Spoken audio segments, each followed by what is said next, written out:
महाराष्ट्र सरकार के पूर्व मंत्री प्रोफेसर जावेद खान के निधन पर हाल ही में मुंबई में कांग्रेस की तरफ से शोक सभा का आयोजन किया, जहां कांग्रेस के कई दिग्गज नेताओं ने अपनी उपस्थिति दर्ज की और सभी ने उनको याद कर उनके काम की प्रशंसा की और उनके परिवार की इस दुखद घटना से संभलने के लिए सांत्वन किया।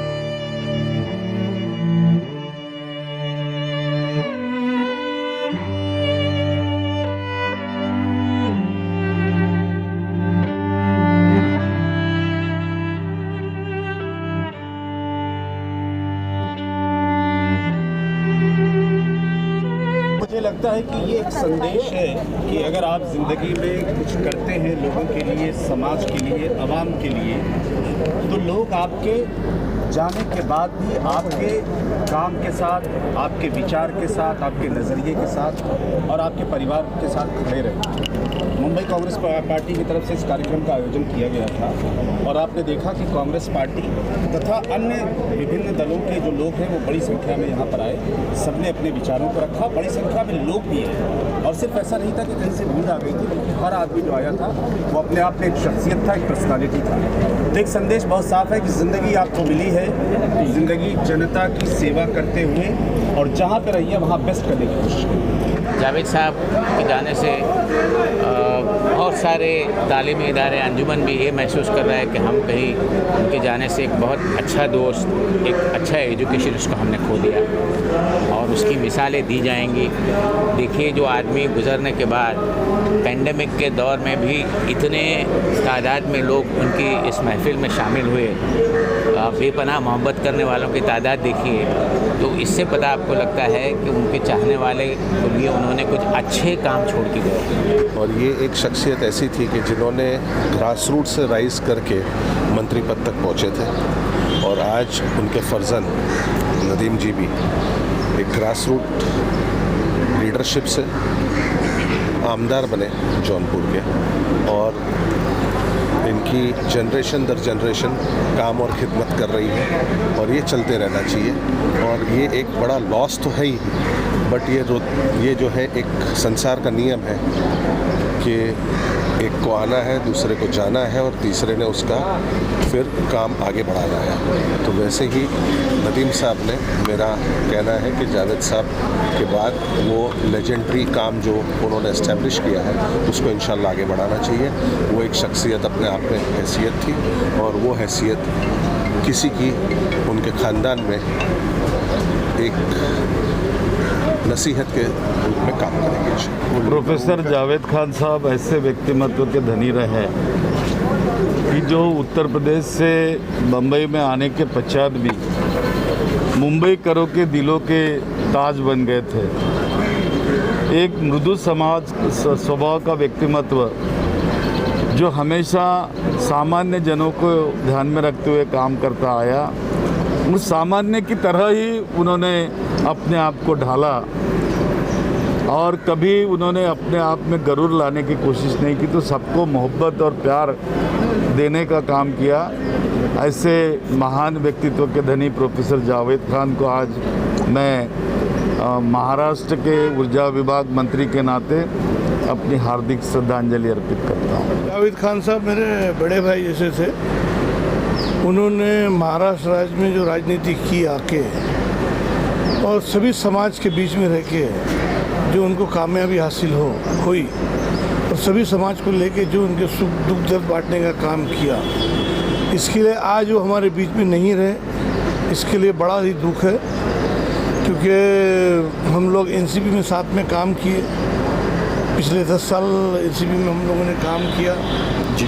और काम करने के बाद में जब उनको सिडको का चेयरमैन बनाया गया और एजुकेशन की ये दी गई पोर्टफोलियो। उन्होंने कई ऐसे प्लॉट अलॉट किए गए स्कूलों के लिए और उर्दू मीडियम स्कूल को परमिशन दिया उन्होंने, और एजुकेशन के फील्ड में बहुत ही अच्छा काम किया उन्होंने। मगर आज हमारे बीच में रहने हम सभी लोग यहाँ उनको श्रद्धांजलि देने के लिए यहाँ सभी लोग हाजिर हुए।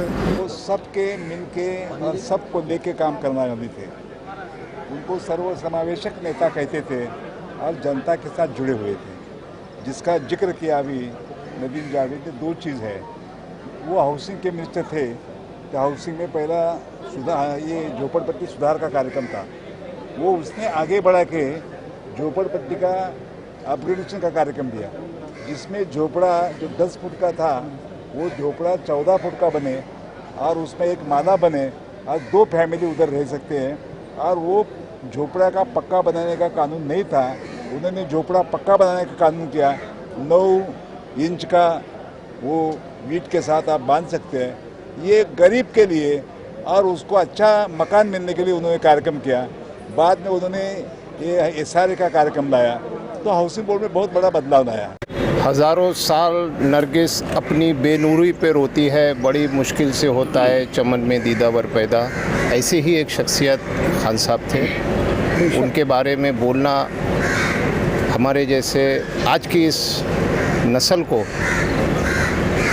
अल्फाज कम पड़ जाएंगे, लेकिन वो हमारे लिए एक नसीहत थे और हम लोगों के लिए एक इतना बड़ा सबक दे के गए हैं कि अगर राजकारण में अगर रहना है, राजनीति में अगर रहना है, तो खुद बनना है तो जावेद खान जैसा बन के रहना चाहिए, ताकि दुनिया में लोग जो हमसे उम्मीदें लगाते हैं वो हम उम्मीदों पे खरा उतरें। और ऐसी ही एक शख्सियत हमारे बीच जावेद खान साहब थे। जितनी भी उम्मीदें लोगों ने लगाई थी, जिस इलाके से वो प्रतिनिधि बने थे, उनसे जो उम्मीदें वाबस्ता थीं लोगों को, उन सारी उम्मीदों पे वो खरा उतरे। और एक ऐसी शख्सियत जिसको कभी ना भुला पाएंगे हम सारे लोग। हम लोगों को एक बहुत बड़ा नुकसान हुआ है, ख़ास करके मुंबई और महाराष्ट्र की राजनीति को एक बहुत बड़ा धक्का लगा है। एक ऐसी शख्सियत हमारे बीच से गई है।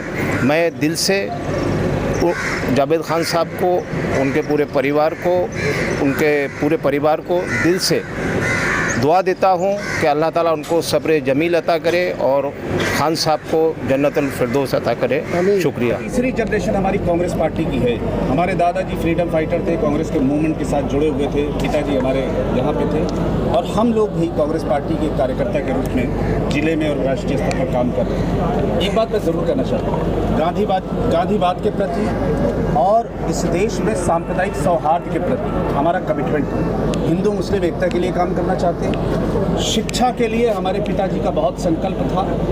मुंबई में जो प्राइवेट इंस्टीट्यूशन है या महाराष्ट्र में आए, वो उनके विचार के चलते आए। दादा साहब वसंत दादा पाटिल जी से बात करके वो ले आए थे। जो महाराष्ट्र का मॉडल है वो कर्नाटका से लिया हुआ या साउथ के मॉडल से लिया हुआ है, वो पिताजी का विचार था। और तीसरी बात ये कि उनकी ये भी इच्छा थी कि होता यह है कि जब आप प्राइवेटाइजेशन करते हैं तो हायर जो फीस ज़्यादा लोग दे सकते हैं वो तो कामयाब हो जाते हैं, लेकिन गरीब परिवारों के लोग नहीं आ पाते। इसलिए भी उन्होंने उसमें ये प्रावधान रखा था कि 50% गरीब बच्चों को इसमें रिजर्वेशन के चलते इसमें एडमिशन हो रहा है। तो मूल विचार ये था कि गरीबों की भी मदद करनी है, और जब तक कि गरीबों के साथ और कमज़ोरों के साथ इस देश का नेतृत्व नहीं खड़ा होगा, बात बनने वाली नहीं। यही पिताजी का विचार था। इसी विचार के साथ और इसी कमिटमेंट के साथ कांग्रेस पार्टी के झंडे के साथ राहुल गांधी, सोनिया गांधी के जज्बे के साथ हम लड़ाई लड़ने का काम और उनके पिताजी के किए हुए अधूरे काम को पूरा करने का काम। मुंबई में और महाराष्ट्र में लोगों को आला तालीम देने का काम किया, एजुकेशन देने में उन्होंने बहुत मेहनत की। और मुझे बेहद खुशी हो रही थी जब मैं उनके साथ ऑल इंडिया हज कमेटी का सदस्य बनकर 5 साल उनके साथ में मक्का मदीना गया, जिद्दा में गया, सऊदी गया। उन्होंने बहुत आला काम किया है और मुझे लगता है कि ऐसा शख्स जो गरीबों के बारे में सोचता है, ऐसे शख्सियत को आज याद करने के लिए हम सब यहाँ जमा हुए हैं।